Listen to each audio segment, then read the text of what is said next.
Meu nome é Fabiano Machado, hoje tenho 42 anos, sou jornalista de formação, mas não exerço, hoje sou funcionário público. Sou atualmente atleta do triatlon, para-triatlon, e durante 15 anos aproximadamente fui nadador, tendo chegado a 2 Paralimpíadas e 3 Pan-Americanos, 4 Campeonatos Mundiais, entre outras provas. Minhas provas, minha especialidade era o 400 livre, do qual eu fui recordista brasileiro durante quase 10 anos. A minha marca perdurou até 2003, mais ou menos. E o golfinho, assim, tem tudo a ver, assim, com a minha carreira, né, desde o princípio. Eu aprendi a nadar no golfinho com 8 anos de idade, por morar perto e tudo mais. E comecei a frequentar aquelas aulinhas, terça e quinta, professor ali e tal, nada direcionado a treinamento. Na época era aquele nome de peixes, né, as categorias. Eu cheguei a peixe-espada, e quando eu fui mudar para tubarão, não me lembro o motivo exato agora, mas eu sei que eu acabei saindo. Só que a natação não acabou ali. Eu continuei nadando, depois passei no Cefet, fiz natação no Cefet, fiz parte da equipe do Cefet. E quando eu estava no Cefet, em 93, eu tive um tumor ósseo no joelho, que acabou resultando com a amputação de perna. Então até ali eu era um atleta convencional. E depois dessa situação, fiz todos os tratamentos contra o câncer. E quando eu retornei, eu precisava de algum esporte para me manter ativo, para conseguir colocar minha prótese, para não engordar. E a natação foi natural. Era a única coisa que eu sabia fazer, acho que bem, né? Que eu achava assim que eu tinha um domínio. E foi natural. Eu voltei para a água e parecia que nunca tinha saído, né? No começo estranhei um pouco o fator de ter faltando uma perna, parecia que eu estava nadando torto. E até que um dia eu pedi para filmarem, me mostrar, porque eu achava que estava indo torto. E me mostraram e não tinha nada, estava nadando certinho. Então era mais a questão do corpo, da mente se acostumar com aquela nova realidade. Aí em 96, o Caco, né, o José Afonso Medeiros, ganhou a medalha de ouro em Atlanta. E daí o professor na época lá o professor César ali onde hoje é Gustavo Borges, Gustavo Borges do Tarumã? Não, aqui da Mercedes. Esqueci, fugiu o nome da academia agora, mas foram tantos que eu já nadei que eu esqueci. Mas enfim, ele chegou pra mim e falou: tem um cara aí de Curitiba, ganhou medalha e tal, por que você não tenta fazer isso? Nada bem. Será que dá, né? Daí ele falou: vamos tentar. Daí ele foi atrás, procurou locais especializados e encontrou a Associação dos Deficientes Físicos do Paraná, que treinava na época na Moby Dick, que hoje também é uma concessionária de carro ali no Tarumã, né? Que era mais uma piscina que não tem no Curitiba. Daí treinei por um período ali, e eu sei que teve uma situação, porque eu tinha um carro na época que tinha estragado e tal, e eu precisei arrumar o motor, tudo, ia ficar umas 2 semanas sem carro. E daí, como o golfinho era perto de casa, eu fui ali conversar. Na época o Homero era o técnico da equipe. Daí eu falei se dava pra treinar ali, pra não perder a forma e tudo mais. E ele, vem aí. Comecei a treinar com ele. E quando acabou o período que a gente tinha combinado, ele falou: você quer continuar? Aí foi uma coisa que foi assim, oportuna, por ser perto, por ser fácil, o deslocamento. Imagina, eu sair daqui pro Tarumã era complicado, então uma coisa que facilitou a minha vida. E além do mais, o treinamento também, eu comecei a descobrir coisas novas, e o Homero, com toda a sabedoria dele, com toda a paciência dele. Eu lembro que quando eu cheguei lá, minha mãe olhando eu treinar assim, esperando que ela me levava, né? Nessa época eu tava sem carro. E daí ela falou: nossa, ele nada bem, né? Daí o Homero falou assim: tem muito para melhorar. Ela ficou toda assim, não é? Mas ele vai ficar bom, ele falou, né? Então, assim, é aquele olhar do técnico, né? Que vê que a pessoa tenha o diamante a ser lapidado, né? No caso foi essa palavra que ele usou. Ele é bom, mas tem algumas coisas para ajustar. E foi isso que a gente fez. Eu acredito que a gente fez uma parceria muito boa. Eu e o Homero, e como palco de fundo o golfinho, né? Que a gente passou ali grandes momentos. A gente passou por momentos felizes, momentos difíceis. Em 98, por exemplo, quando eu tava... que foi meio meteórico, assim, eu comecei a nadar e em 97 já peguei seleção brasileira, fui para sul-americano, fui melhor atleta do brasileiro, melhor índice técnico. E de repente tava uma semana de um mundial, em 98, aí teve corte de verbas e dos 20 que iriam, foram só 6 e eu acabei ficando fora. E ali eu falei, não, essa incerteza de você treinar e não ir em lugar nenhum, né? Eu fiquei muito chateado, fiquei muito revoltado, queria desistir de tudo. Aí o Homero chegou e falou, não, vamos continuar, você tem muito chão pela frente ainda, você é novo, vamos em frente. E ele me convenceu, eu retornei, graças a Deus que eu ouvi ele, porque dali em diante foram só coisas boas. Aí em 99 eu consegui ir pro meu primeiro mundial, tive uma medalha de ouro e 5 de prata. Até o meu nome é Fabiano Machado da Silva. E no jornal lá, foi na Nova Zelândia, o Mundial, teve uma vez lá que saiu Fabiano Silver, porque eu ganhei 5 medalhas de prata. Eles fizeram um trocadilho com o meu nome, né? Mas foi um fato curioso, assim. E dali em diante começou a engrenar. E quando a gente viu, nesse Mundial eu conquistei minha vaga para os Jogos de Sydney, que era um grande sonho, que quando eu comecei a treinar foi pensando nisso, mas sabia que era uma coisa muito distante, porque quando eu comecei a treinar, a gente não sabia exatamente assim, se era possível, era um sonho, né?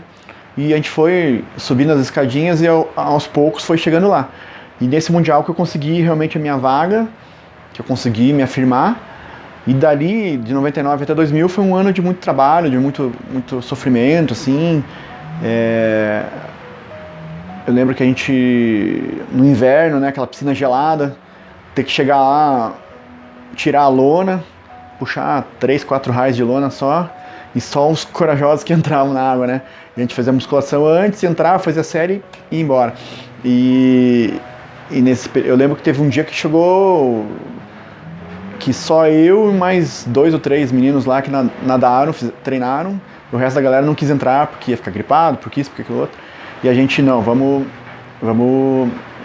tinha um objetivo e não podia perder ele de vista, né?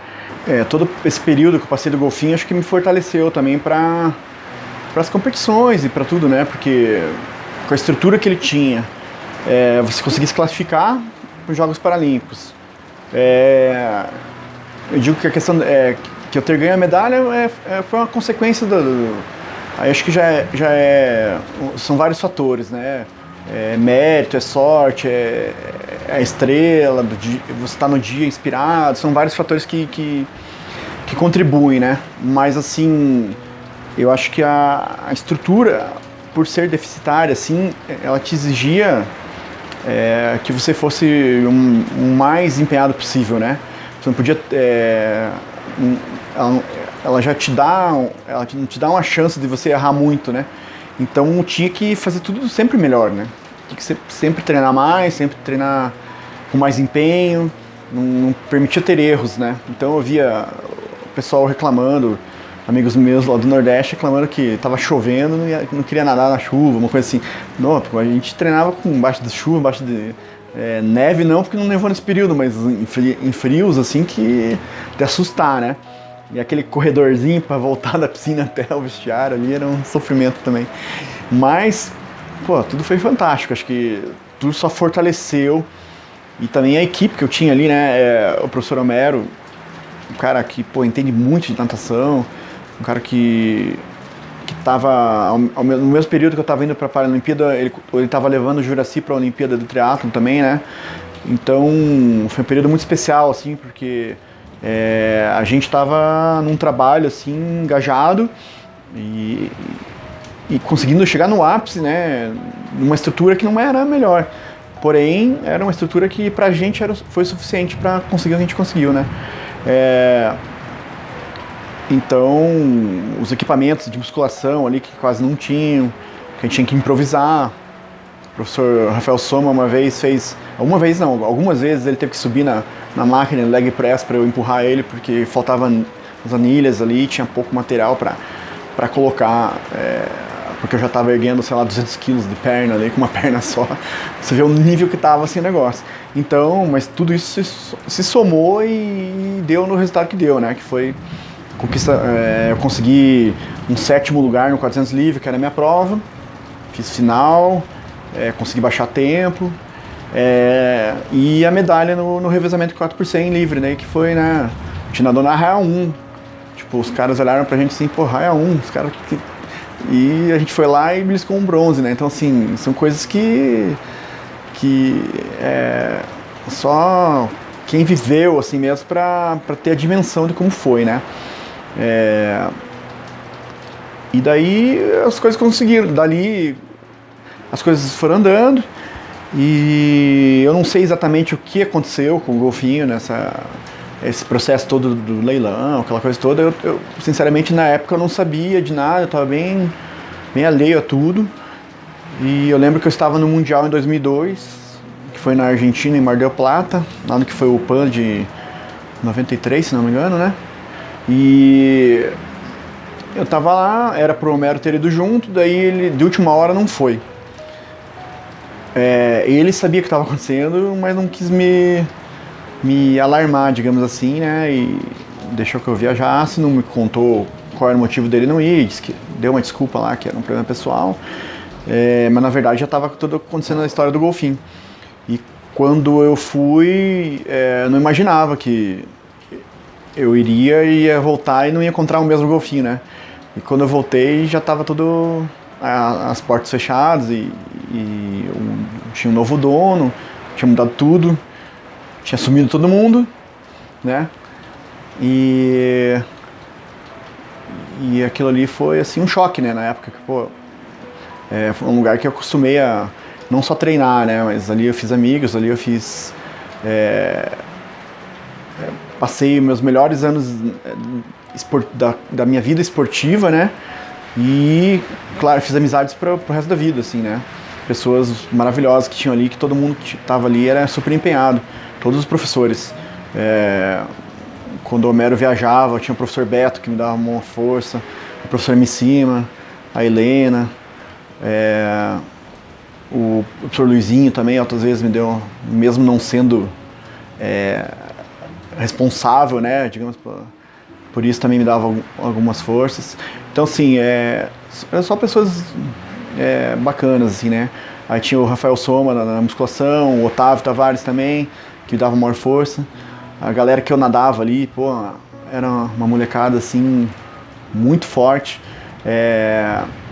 E isso também acho que contribuiu muito, assim, para eu conseguir o que eu consegui, porque eu nadava com a equipe principal da época, né? Então eu entrei ali em 97 e fiquei até o fechamento, até 2002. E eu nadei durante esse período com toda a galerinha ali da equipe principal. Que tinha o principal A e o B, né, se não me engano. E vi muitos moleques ali crescendo e saindo do B pro A e virando aqueles cavalos, né? E eu treinava com eles ali, por muito tempo treinava na raia B, daí foi indo, até chegar, consegui treinar ali nas raias do meio com a galera.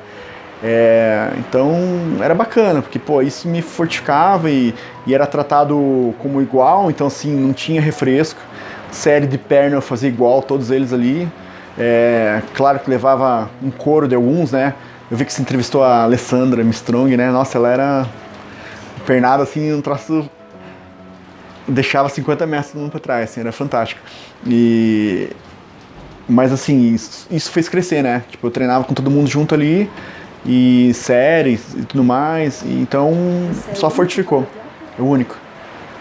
E acho que isso que me fez, assim, chegar tão longe, porque eu treinava de igual para igual com eles. Então, fui a alguns jogos abertos do Paraná com a equipe do Golfinho, que naquela época o pessoal contratava, né? Não sei se hoje é ainda assim, mas contratava, uma cidade tal contratava a equipe inteira do clube, daí a gente ia.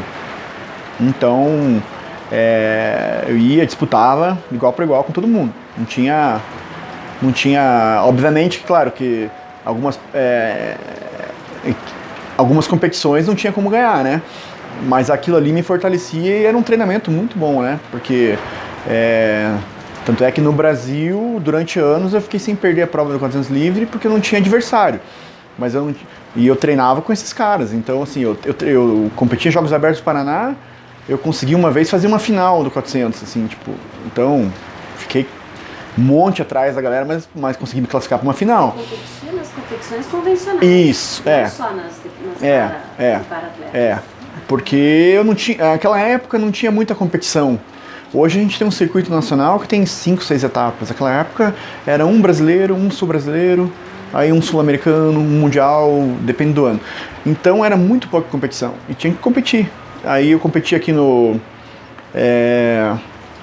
todos esses torneios aqui que a gente tem aqui em Curitiba, eu competi, Troféu Êxito Arte, Jogos Abertos do Paraná, Master também, a partir do momento que eu já podia competir, eu competi nos troféus da Associação Master.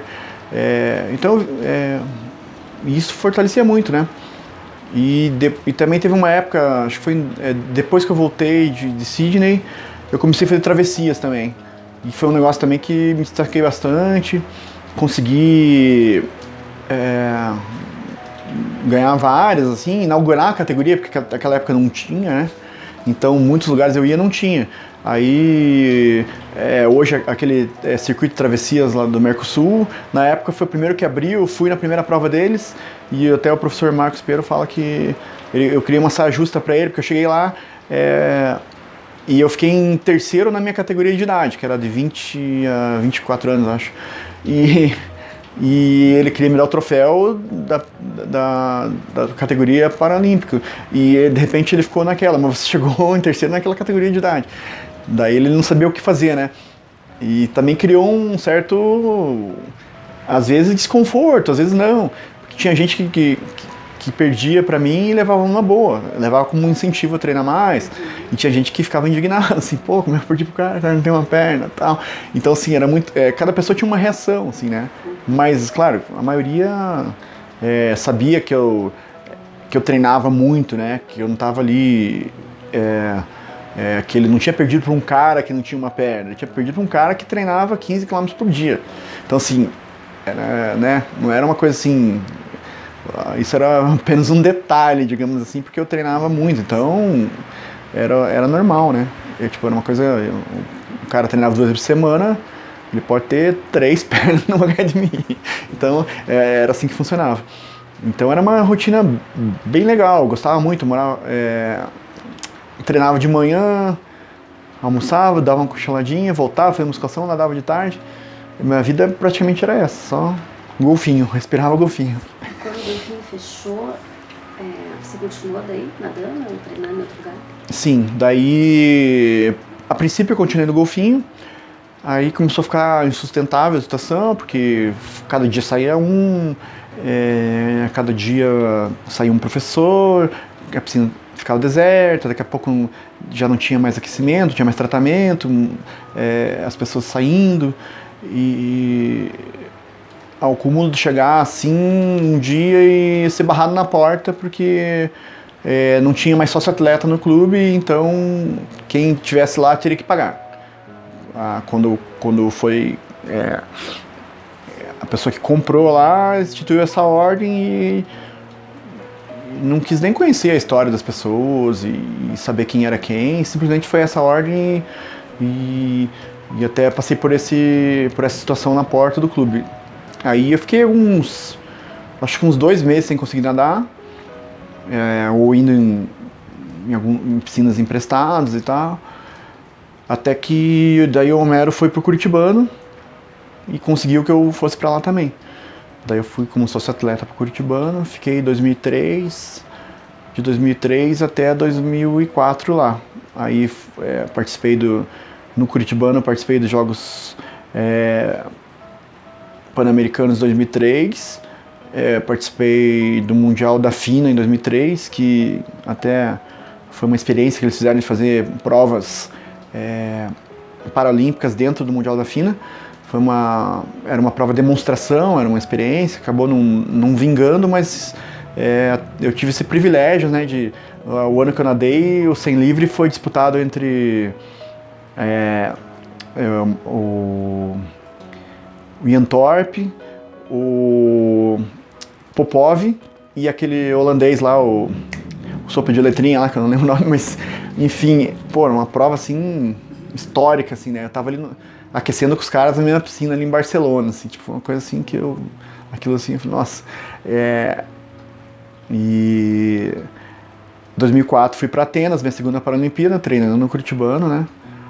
Aí já, pra você ver, né, com toda a estrutura do Clube Curitibano, a gente treinou lá com muito empenho, muita garra, e acabei não tendo um resultado tão expressivo quanto quando eu estava no golfinho, né? Pra você ver como nem sempre só a estrutura faz o atleta vencedor, né? Embora não tenha me faltado nada no Curitibano, fui muito bem recebido, muito bem atendido, mas nas provas em si eu não consegui ir tão bem, né? Em 2004 eu fiquei em nono no 400, até, no caso foi um erro meu, eu achei que estava numa posição na prova e no fim não estava, precisava buscar uma posição para a final e acabei tentando administrar e acabei falhando, né, digamos assim. E o revezamento a gente ficou em quinto lugar também, que foi por 20 centésimos, assim, a gente conseguiu pegar a medalha de volta. Mas aí são coisas do esporte que a gente melhorou a performance, mas os outros melhoraram mais que a gente, então não teve muito o que fazer, né. Mas tava ali, né, no meio, no alto nível. E daí 2004, quando eu voltei de Atenas, eu achei que eu tava precisando conhecer coisas novas e outras maneiras de treinar, e daí eu acabei optando por não treinar mais como era e daí mudei de clube, né. Aí, desde então, eu treinei em alguns lugares diferentes e tal. E daí em 2007 eu fui pro PAN do Rio e depois de lá, em 2008, eu consegui ir para um campeonato internacional na Alemanha e tal. E depois dali eu meio que fui decaindo naturalmente na natação, né. Aí começa a pesar, começa outros compromissos, daí eu já tinha casado, tinha filha. Aí começam outras situações assim que acabam, né, contribuindo, né, porque para você não viver só do esporte. E acabei meio que indo parando. E daí em 2012 eu retornei resolvi com um desafio pessoal fazer triatlon e voltei a competir daí, né, no triatlon.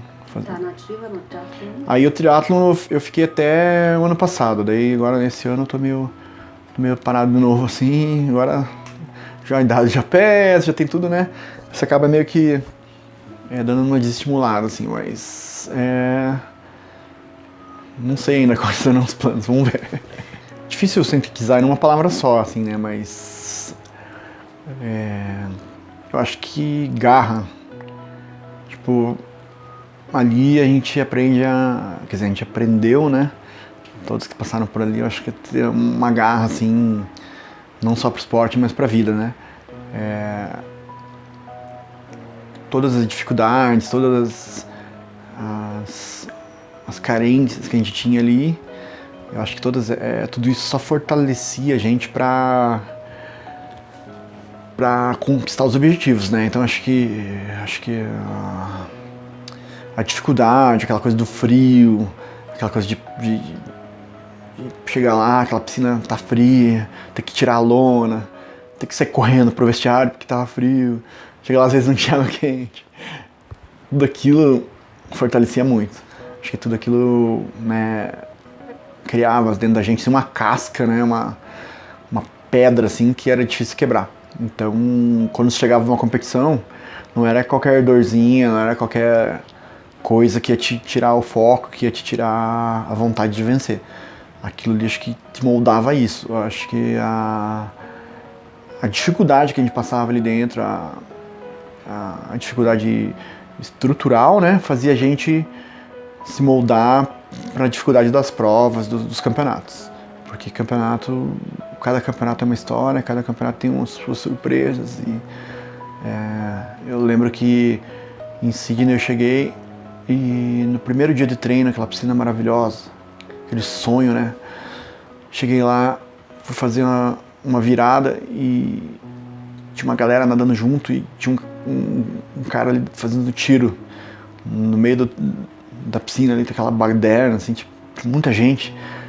E o cara saltou e eu tava chegando pra fazer a virada e levei uma cabeçada no óculos e eu usava aquele suequinho, aquele bem sem proteção nenhuma, né? Fez um buraco aqui assim, começou a sangrar. Daí eu falei, pronto, acabou, né? Dá um desespero na hora, você fala, cara, o que aconteceu? E daí fui na enfermaria, eles foram lá, deram um ponto, aquele ponto sem fio, né, que eles chamam, né? E falaram, ó, se possível 3 dias sem piscina. Eu falei, como? Não tem como. Aí tinha que arranjar um óculos maior pra cobrir, pra continuar treinando, porque era véspera dos jogos. E assim foi, né? Quando chegou nos dias das provas, já estava cicatrizado e foi só um susto. E graças a Deus tudo deu certo. Mas eu acho que essa parte assim, te molda também a você ficar mais resistente a essas surpresas negativas que acontecem, né? Então, que eu sinto que lá assim, me moldou assim, para tudo na minha vida. Todas as dificuldades que eu passei lá, nada. Hoje eu tenho uma dificuldade, eu penso, nossa, pra quem já nadou com 3 graus naquela piscina, acho que não tem dificuldade. Então é isso que a gente lembra, assim, que mais fica, assim, que permanece na alma da gente, né?